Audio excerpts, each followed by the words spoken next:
तो जी नमस्कार दोस्तों, आप लोग देख रहे हैं भोजपुरी धमाल। और आप सभी को बता दूं कि खेसारी लाल यादव जी का बहुत ही ज़बरदस्त गाने का टीजर रिलीज हो चुका है सारेगामा हम भोजपुरी से। और ये खेसारी लाल का लास्ट बोलबम गाना है 2023 का। जी हाँ दोस्तों, ऐसा बताया जा रहा है। तो आप लोग बता दूं गाने का नाम है जोड़ी बना दी लैला मजनू से। जी हाँ दोस्तों, आप सब जानते हैं कि आजकल भक्ति गम और रील्स तो ज़्यादा ध्यान में रखकर भक्ति गाने बनाए जाते हैं।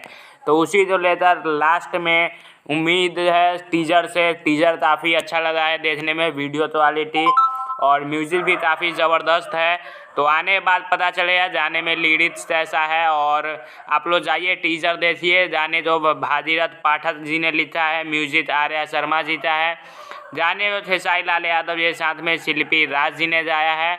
और वीडियो में आपको निशा पांडे नज़र आने वाली हैं, जो कि अभी एक और सारेगामा से बोलबम गाना आया था उसमें भी नज़र आई थी। तो वही एक्ट्रेस देखने को मिलेंगी। आप लोग एक्साइटेड रहिए। कल सुबह में 7 बजे आ रहा है सारेगामा हम भोजपुरी से नया बोलबम गाना, ज़रूर देखिएगा।